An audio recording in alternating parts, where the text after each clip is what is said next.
Flamengo! Boa noite, Felipe Isabelle Costa, Canal Gold. Queria te perguntar sobre negociações e como a janela abriu, né? A gente também tem visto um pouco da movimentação do Flamengo no mercado. Até surgiu o nome do jogador, né? Mike Johnston, que aparentemente tinha até um voo comprado para chegar durante essa semana, mas a diretoria parece que voltou atrás. Queria saber de você, que é o técnico e provavelmente acompanha isso tudo, como é que tem sido esse trabalho para mapear? Por que teve essa decisão de voltar atrás pela contratação desse jogador? Além de contratações para chegadas, também tem notícias sobre saídas, como o Matheus Gonçalves. Tem alguma decisão tomada sobre o Matheus? Você conta com o Matheus no time? E também queria entender o que rolou com o Mike, que voltou atrás, né? Obrigada. Desculpa, essa pergunta é uma pergunta para o Boto, né? Eu sei não. Não, sim, eu passei para o clube o que eu acho que a equipe precisa, o elenco precisa, as posições que a gente precisa reforçar, as características dos jogadores que eu gostaria que chegassem. Depois é o clube que mapeia, que faz as ofertas, que contrata, que cancela, que toma as decisões que eles têm que tomar. O jogador que eles colocarem para mim, o meu trabalho é fazer eles renderem o máximo possível, né? Obviamente que sabemos que tem que chegar gente. Perdemos bastante jogadores e vão ter que chegar outros para poder elevar o nível ainda mais desse elenco que já é altamente qualificado. Sobre o Matheus, conto com ele, claro que conto com ele. Até muito nobre da parte dele querer jogar, adoro isso. Ele ama jogar, ama futebol, se frustra quando não está no campo. E até agora, claro, a posição dele, a concorrência com a posição dele é muito alta. Era o jogador titular da seleção brasileira, que acabou de sair, agora tem o Luiz Araújo, tem o Plata que joga com ele, nessa posição. E competir posição com esses jogadores, e aliás, o Gerson era capitão da equipe, então não é fácil e teve menos minutos. Então é muito admirável e louvável a humildade dele de querer descer para o sub-20 para poder ter minutos, e é onde eu gosto muito. Claro, me passaram os vídeos, as imagens, a gente olhei, falei, ok, com as características que eu quero, e aprovei, claro. Felipe, aqui tudo bem? Boa noite, Cidão Marina Litoral News. Eu lembro que você deu uma declaração quando o Pedro estava voltando, que ele primeiro teria uma alta médica e depois alta futebolística. Queria te perguntar se em algum momento você viu essa alta futebolística, desde o momento que ele voltou até agora. E, em cima disso, a gente via nas suas falas dos jogadores que o Pedro se dedicou muito durante o período lesionado. Você acredita que esse pode ser o tom da sua conversa com ele para ele voltar ao potencial que ele tem? Desculpa, repete a segunda parte. Qual é a pergunta em concreto? Eu quero saber, com base naquilo que você falou, do Pedro ter uma alta médica e depois alta futebolística, se já aconteceu na sua visão, em algum momento. E também a questão dessa volta do Pedro, porque quando ele estava lesionado, você falava muito que ele era um dos que mais se dedicava, e a recuperação até foi rápida por conta disso, e isso pode ser algo que você possa lembrar para ele voltar a performar em grande forma. Isso me surpreende, porque é um jogador que se esforça tanto, né, para superar uma lesão tão grave. O que eu espero é que ele se dedique ainda mais para superar e ganhar ritmo durante os treinamentos, né? Se vocês podem ver bem comigo, assim, não consigo ser justo com todo mundo, não consigo. Tem alguns jogadores que não, mas grande maioria dos jogadores que falaram no campo ganharam a vaga. Então quem está melhor normalmente comigo acabou jogando. Teve a exceção aí um pouco do Varela, talvez, que mereceu jogar, só que o Wesley estava num momento extraordinário. Mas assim, normalmente, o pessoal o próprio Plata estava pedindo passagem e ele acabou ficando mais uns jogos no banco. Mas o resto, quem joga bem, como eu falei para vocês, eu quero botar os melhores no campo. E espero isso, que o Pedro se torne o melhor no treino, o melhor. Que ele fique louco comigo e vá lá e faça 5 gols amanhã e que seja uma opção mais para o nosso ataque. Então ele não atingiu a alta, no caso? Não, ele tem a alta médica, né? Só que a alta competitiva é uma coisa que não é mensurável, uma coisa que a gente entende que quando a gente compara, né, e a gente espera o Pedro antes da lesão, e você vê depois da lesão, ainda está longe. Então, para mim, a alta competitiva você vê quando o jogador começa a se assemelhar com o que ele era antes, né? Então, É um pouco isso. A alta médica é a única que avala o jogador para poder voltar. Oi, Felipe, Sérgio Lobo. Queria saber de você o seguinte. Hoje foi mais um exemplo, vou falar do jogo, tá? Foi mais um exemplo. Foi um jogo grande que o Flamengo ganhou, manteve a liderança e fez uma grande atuação, né? Desculpa aí, tá? Ele vai falar do jogo, não fica chateado. Vai lá, desculpa, pode ir. E aí o seguinte, o que eu reparei de novo contra um time do porte do São Paulo, que é um grande time do futebol brasileiro, vindo aqui enfrentar o Flamengo no Maracanã, que é um time que atuou de novo com a linha toda para trás, deixou o André Silva na frente, o Oscar um pouquinho ali flutuando entre as linhas, para tentar chegar próximo ali do André. No segundo tempo, recuou ainda mais o Oscar. E assim, você está preparando cada vez mais a tua equipe para ter esses embates, mesmo contra times grandes, enormes do futebol brasileiro, vindo aqui no Maracanã para jogarem mais uma vez dessa forma, com linha baixa e tudo, que é o que está acontecendo, né? O time deixa o Flamengo ficar com a bola, o Flamengo tentou várias vezes, o Rafael fez um grande jogo, o goleiro do São Paulo, hoje evitou muito mais gols. Enfim, queria saber como é que está sendo esse preparo, olhando mesmo para o adversário, que é um adversário grandíssimo do futebol brasileiro. Grande pergunta. Estou até feliz pela sua pergunta, mas eu vou ter que discordar, porque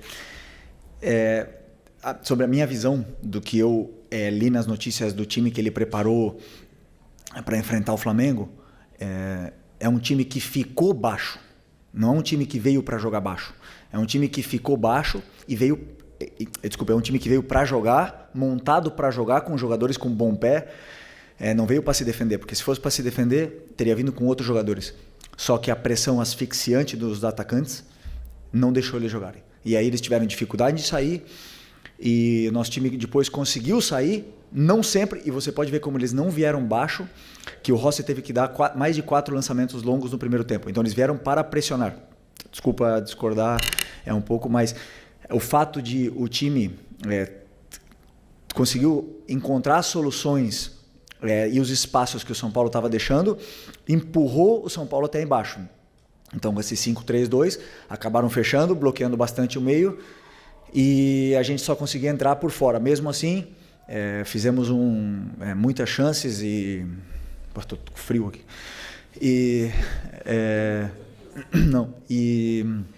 Fizemos muitas chances, fizemos um primeiro tempo assim, maravilhoso, praticamente perfeito. Não lembro do time ter sofrido, mas esse time de São Paulo é um time muito bom, e eu já sofri o Crespo como treinador aqui. Nós ganhamos com o Flamengo, com o Renato Gaúcho, e no resultado acho que foi 4-1, se não me engano, 5-1, e na minha visão não foi justo, porque a gente sofreu muito aquele jogo. Então eu conheço bem o Crespo, sei o treinador que ele é, e essa vitória tem muito mérito, porque não é um jogo tão simples como vocês podem pensar.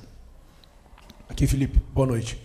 Felipe, ontem o presidente deu uma entrevista e ele falou que desde o final de abril, início de maio, já conversa com você sobre a renovação do seu contrato, deixando basicamente a entender que falta uma resposta sua. Queria saber quando que você pretende dar essa resposta, como é que está a negociação. E só mais uma, se me permitir. Fluminense foi eliminado na semifinal, Palmeiras nas quartas de final. Quero saber de você, assim, olhando o comportamento das equipes brasileiras no Super Mundial, você acha que vai ter no futebol brasileiro um pré e um pós-Super Mundial na questão de comportamento, de jogo mesmo? Você acha que esses embates que teve entre os brasileiros e os europeus pode mudar alguma coisa no futebol aqui? Obrigado. Bom, sobre a renovação, é muito fácil, né? Eu quero ficar e o clube quer que eu fique. Não tem outro caminho, né? Então, assim, eu não tenho pressa, porque eu tenho prioridades, estudar muitos adversários. Tivemos um Mundial pela frente e foram noites e noites aí, não sem dormir, senão acordando no meio da noite, né? Com preocupações. Então, assim, eu gosto de fazer as coisas com calma. Sempre deixei muito claro para o presidente o que eu penso, como eu acredito, como eu enxergo o jogo e os princípios e valores que eu tenho. Muito feliz de o clube acreditar também na ideia, e não tenho dúvida que vai se resolver o antes possível. Sobre o Super Mundial, eu acho que não vai mudar tanto assim ainda, porque os jogadores são os mesmos, os treinadores são os mesmos, a gente volta para uma realidade onde nós temos um futebol adaptado a viagens, a gramados, a condições climáticas, a torcidas não agressivas, né? Não é essa palavra, mas assim, que cobram muito, e um futebol completamente diferente do que é o europeu. Que com isso que conseguimos no futebol sul-americano é competir com eles, né? Mas o que eu falei eu não muda, eu penso, os melhores jogadores foram para lá, estão lá, eles montam seleções em cada time desses de elite e foi muito boa experiência. Foi boa experiência para a gente se enxergar dentro do campo, ver como é que nós estamos, tanto taticamente como tecnicamente, com todos. Foi bom para ver várias situações, trocas com treinadores. Por exemplo, tive a oportunidade de conversar com os treinadores, ir para o vestiário deles, ficamos lá trocando planos de jogo, achei super interessante. E também para analisar a imprensa estrangeira, né? Não só a brasileira, né? A estrangeira também. Então, assim, foi muito legal. Uma pena ter caído nas oitavas. Eu acho que poderíamos ter chegado um pouco mais longe aí. Seria o ideal. Boa noite, Felipe. Bruna Medeiros, do Desflá. Você perdeu, né, o Pulgar, pelo menos por um tempo de mais ou menos 2 meses a 3 meses, e ele era um dos pilares do Flamengo, né, até dito por você mesmo. Hoje havia muita dúvida do Alan ou de La Cruz ali no meio, e você também citou dos treinos do Alan, né, ele sempre se dedica muito, sempre ser muito bom, mas passa mais por essa estratégia ou o Nico ainda está com algum problema físico aí para aprimorar? Obrigada. Desculpa. O Nico está recuperado da lesão, ele teve uma lesão onde deixou bastante tempo fora. Ele jogou, acho que foram 15 minutos contra o Bayern. Teve essa semana para treinar, mas eu prefiro ter o Nico, né, durante 30 minutos em jogos consecutivos do que ter o Nico hoje 60 e perder ele 2 jogos. Então, tomei essa decisão também pelo momento não só do Alan, senão do Everton Araújo. Eu tenho muita confiança nos meus volantes. Estou muito bem servido. Então, assim, já ele volta a ser titular, porque vamos precisar de todo mundo, são muitos jogos, são muitas viagens, muitos desgastes, e para isso esses jogadores com qualidade. Felipe, boa noite. A gente hoje teve o Alan fazendo uma grande partida, a gente percebe que ele está tranquilo dentro do campo, a gente costuma falar senhor das suas atitudes ali, fazendo, né, dominando ali as jogadas e tal. Eu queria que você falasse sobre isso, essa falta que o Gerson muita gente esperava que faria, e a gente viu um Flamengo muito forte hoje, um Flamengo muito bem, principalmente no meio de campo. Como é que estava a sua expectativa para hoje, para esse primeiro jogo assim sem o Gerson, e a sua expectativa também? Eu sei que você não negocia, você não está no mercado da bola, mas a possibilidade de você perder o Wesley, né? A Roma está, pelo menos as notícias que saem lá, Fabrício Romano, que a Roma está muito perto de fazer a proposta alta pelo Wesley. Como é que você vê essas saídas e a forma que você está encontrando para quem está assistindo, pelo menos quando vê o time, parece que não sentiu tanto? Bom, primeiro porque o Luiz Araújo é um jogadoraço, um jogador à altura, e fez um grande jogo hoje, né?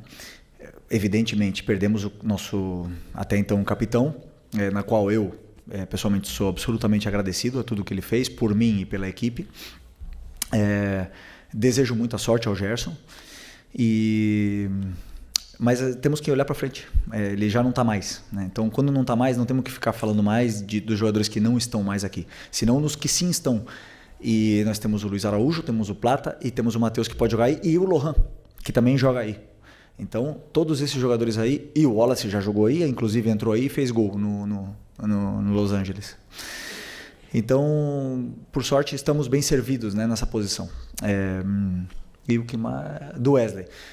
Pois até agora não fui comunicado de absolutamente nada, né? Então, eu espero e conto com ele. Ele é um lateral que tem um futuro brilhante. Se efetivamente, e que não me estranharia, vierem aqui pagar o que o clube pede, vamos ter que repor.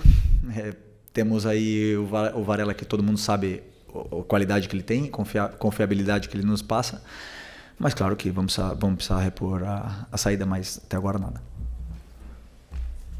Boa noite, Felipe. Léo José, do Coluna do Fla. Não só nesse caso do Pedro, mas também sobre outros atletas, você diz que para o jogador estar em campo, ele precisa treinar muito bem. E no caso do Matheus Gonçalves, a gente vê que é um jogador que vem com pouca minutagem, né, em 2025, porém, ele pediu para descer, para jogar na base, jogou bem, nesse final de semana, na quinta-feira, se não me engano.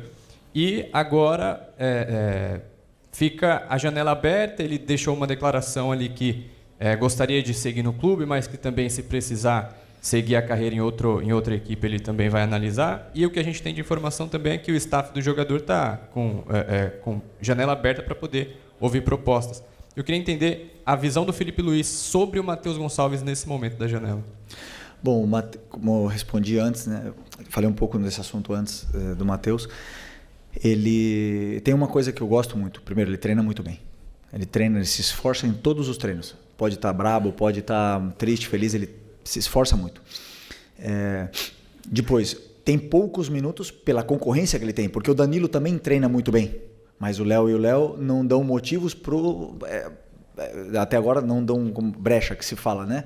Mas claro que eu coloco o Danilo sempre que dá e o Matheus sempre que dá também. Só que o Matheus tem, como eu falei, tinha Gerson, tinha Luiz, tinha Plata na concorrência dele.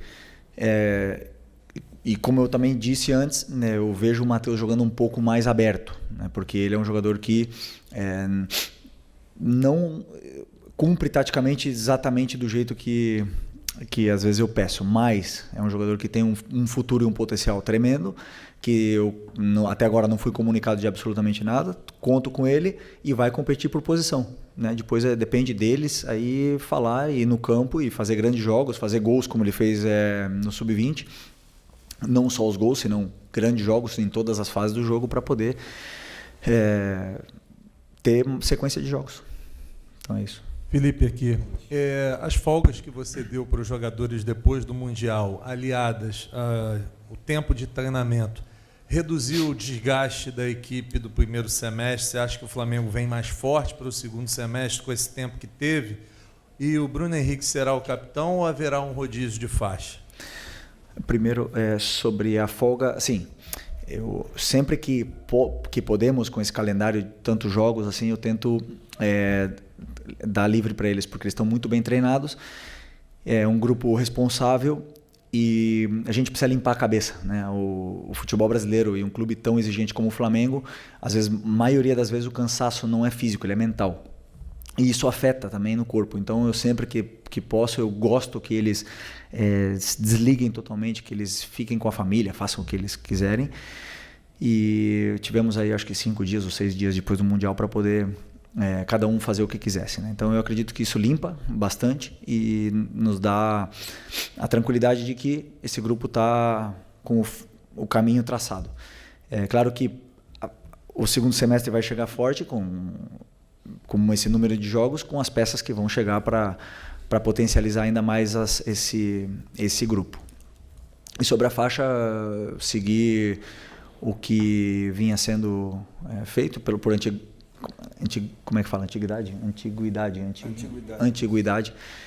Bruno Henrique, Arrasca, o Alex, que foi o capitão que eu escolhi no começo desse ano, e agora o Léo Pereira é o quarto capitão. Pela também tempo que ele está no clube, como eu bem falei para os jogadores, é um dos jogadores mais antigos desse grupo. É um jogador que passou por tudo, tem experiência por tudo, por ser vaiado, por ser cobrado, por dar a volta por cima, por ter sido campeão de todos os títulos, exceção do Mundial, e por ser hoje um líder ativo dentro desse grupo. Então hoje estamos bem representados, além de ter capitães sem faixa, como o Danilo, como Léo Ortiz, como o Jorginho mesmo. Então, eu acredito muito na liderança positiva, e eles são. Felipe, aqui. Você falou agora há pouco sobre a necessidade de contratar uma reposição caso o Wesley saia. E, em cima disso, queria perguntar em relação ao Gerson. O mercado está aberto, é do seu desejo ter uma reposição para o lugar do Gerson, e como é que está a sua conversa com a diretoria em cima disso, por favor? Não, já conversamos, já falei tudo o que eu penso. Claro que, como eu falei, né, a montagem de elenco, o treinador participa, mas ela é do clube.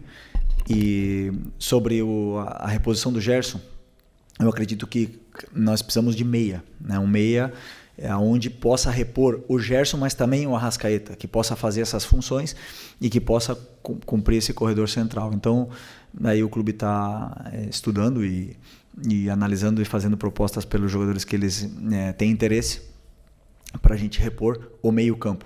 Mas para a posição específica do Gerson, né, onde ele estava jogando agora, porque o Gerson todo mundo falava que ou dizia que era volante, mas comigo ele jogava muito mais na meia direita, né?